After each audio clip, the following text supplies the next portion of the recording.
8वां अध्याय देवी चतुर के पाठ्य महात्म ध्यान। मैं 3 नेत्र वाली दुर्गा देवी का ध्यान करता हूँ। उनके श्री अंगों को प्रभा बिजली के समान है। वो सिंह के कंधों पर बैठी हुई भयंकर प्रतीत होती, हाथों में तलवार और ढाल लिए अनेक कन्याएं उनकी सेवा में खड़ी हैं।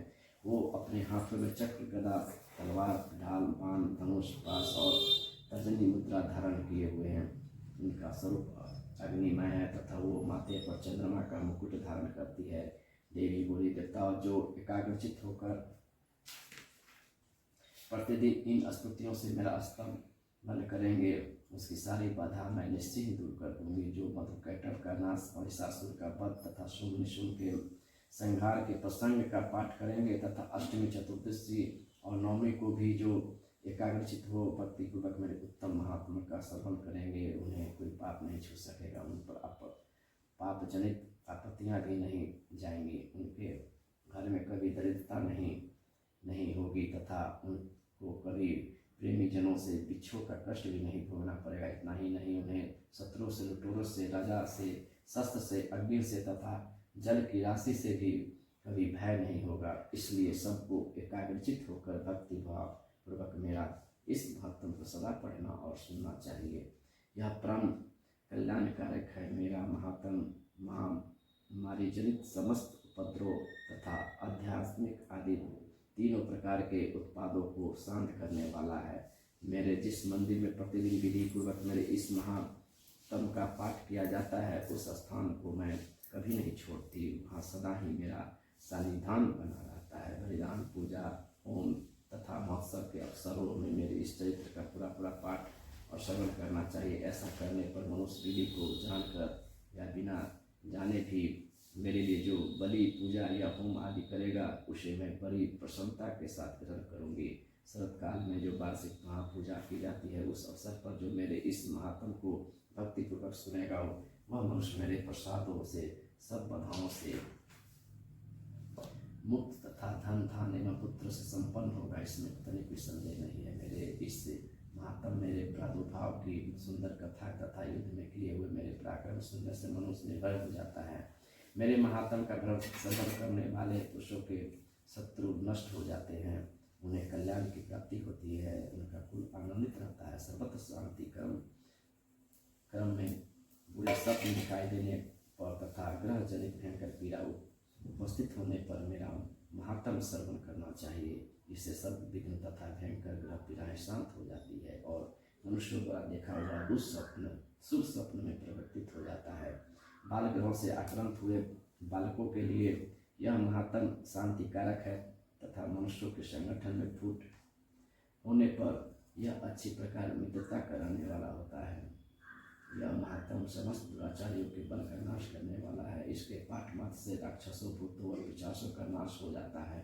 मेरा यह सब मात्र मेरे सामिंधी प्राप्ति करने वाला है। सम्यक प्रकार पुष्प, अर्थ, धूम, दीप, गंध आदि उत्तम सामग्रियों द्वारा पूजन करने से, ब्राह्मणों को भोजन कराने से, होम करने से, प्रतिदिन अभिषेक करने से, नाना प्रकार के अन्य भोगों का अर्पण करने से तथा दान देने आदि से 1 वर्ष तक जो मेरी आराधना की जाती है और उससे मुझे जितनी प्रसन्नता होती है, उतनी प्रसन्नता मेरे इस उत्तम चरित्र का एक बार श्रवण करने मात्र से हो जाता है।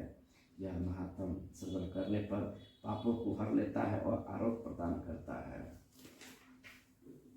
मेरे प्रादुर्भाव को कीर्तन समस्त भूतों से रक्षा करता है तथा मेरा युद्ध विषय चरित्र दुष्ट दैत्यों का संहार करने वाला है।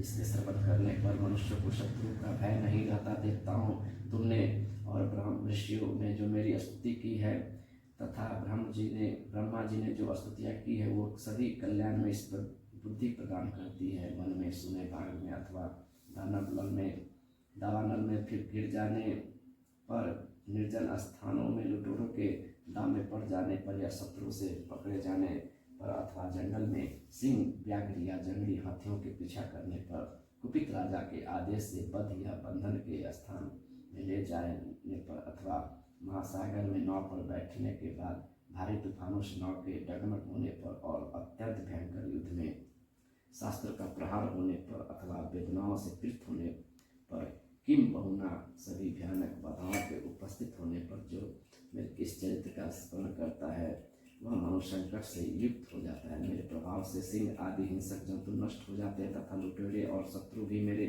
चरित्र का स्मरण करने वाले पुरुष से दूर भागते हैं। ऋषि कहते हैं, योग कहकर प्रचंड पराक्रम वाली भगवती चंडिका सब देवताओं को देखते देखते वहीं अंतर्धान हो गई।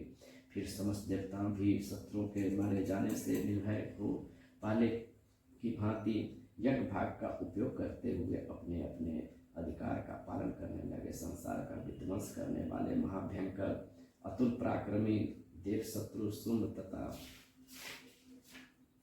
महाबली निशुंभ के युद्ध में देवी द्वारा मारे जाने पर शेष दैत्य पाताल लोक में चले आए।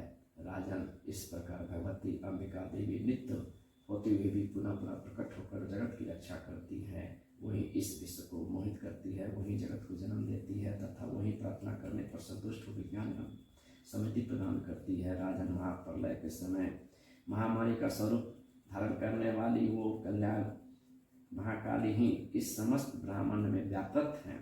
वही समय समय पर महामारी होती है और वही स्वयं अजन्मा होते हुए भी सृष्टि के रूप में प्रकट होती है। वो सनातनी देवी ही समय अनुसार संपूर्ण भूतों की रक्षा करती है। मनुष्यों के अभ्युदय के समय वही घर में लक्ष्मी के रूप में स्थित हो उन्नति प्रदान करती है और वही अभाव के समय दरिद्रता बनकर विनाश का कारण बनती है। पुष्प, धूप और गंध आदि से पूजन करके उनकी स्तुति करने पर वो धन, पुत्र, धार्मिक बुद्धि तथा उत्तम गति प्रदान करती है।